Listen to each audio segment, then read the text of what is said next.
We've got Florida Senator Marco Rubio with us now from Miami. Senator, good morning to you. Good morning. What are you hearing, sir, about the conditions and what your state faces this morning? Well, obviously, I'm here in Miami-Dade in my home, so while we're safe, we've been without power since about 2 a.m. I think over half our customers here are. But more importantly, we're starting to get reports from like Marathon, Florida, and there's a shelter of last resort there. The outside is deeply flooded. It appears somebody in the shelter died overnight of natural causes, so they're concerned also about the food supplies. Really, people should not have stayed in the Keys, but some did, and they're in the shelter. So we've lost some communications with the southern part of obviously Key West, and which is now directly in the eye of the storm. But I was just listening to some of your reporters. They're in southeast Florida. You know, Florida cities just south of us here. Conditions here are really nasty and dangerous. I hope they get indoors, by the way. These reporters, I know everybody wants to be out there reporting, but it's also dangerous, so I hope they get indoors. But if it's nasty in southeast Florida, just imagine how bad it is going to be in Tampa Bay, in Naples, in Fort Myers, in Sarasota, the southwest coast will be affected, heavily populated, very susceptible to storm surge. If people are still have the ability to leave these evacuation areas, they should. This is the worst case scenario, the Tampa Bay hit that could potentially happen. Yeah, and Senator, as you know, job number one is to keep people safe while the storm is hitting. Job number two is to assess the damage. And then job number three, to try to help with recovery. You know, you have the power to pick up the phone and talk to the heads of all kinds of agencies. What are they telling you?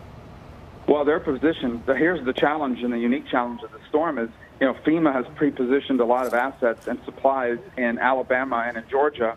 Well, now Alabama and Georgia are potentially going to be impacted, not by hurricane storm winds, but by tropical storm winds, which means it's going to delay the ability potentially of getting on the road or in the air to deliver those supplies. So we're going to have to be able to hold on, especially in the southern part of the state, for a couple days extra until they can get on the road and get here. So that's a concern. And then just the sheer scope of it. I mean, this is a heavily populated state. This is going through southwest Florida. We got a lot of people in the Tampa Bay region. So that's a challenge. And the third, which no one's thought about yet logistically, is we had a lot of people, hundreds of thousands of people who left South Florida and headed north to Orlando, to Tampa, to other parts of Florida they thought would be safer. Now they find themselves at a target. Number one, they got to stay where they are. It's no time to hit the road at this point. And number two, you know, we got to deal with all those people trying to come back home after the storm and the traffic that might create for the emergency crews and others that are trying to get down to help. Senator, is that why you said a couple minutes ago this is the worst case scenario for Tampa? I mean, is that part of what you're getting at? I mean, above and beyond the fact that it's a terrible storm.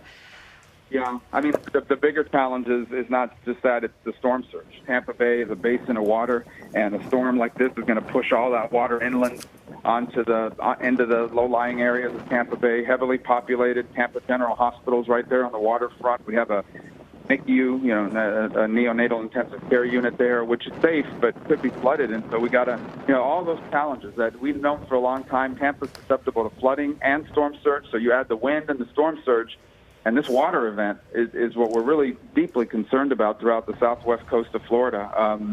And that is deadly. You can shelter from the wind.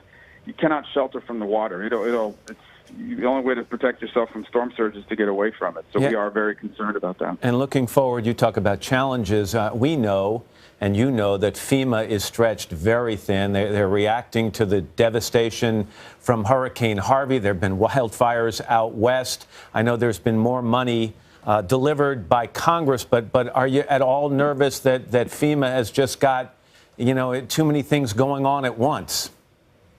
No, I think from a resource perspective, Congress is going to allocate whatever emergency funds are necessary. And as long as we stay focused on that, what do we need for the next year, for the next 6 months to respond to these storms, that'll happen. And we're going to have to go back and do more. Everyone knew that going into this weekend. Obviously, what you're talking about is the scale and scope of it, right? A lot of people, more than you had, because usually these storms will hit one city. They go into Houston, or they go hit Miami, or they hit Tampa. This is going to hit multiple metropolitan centers and create damage in multiple metropolitan centers. So you do worry about volume overwhelm. But, I'm sure that, it's not just FEMA on its own. You got a lot of other people involved here, the Department of Defense, state officials, of course.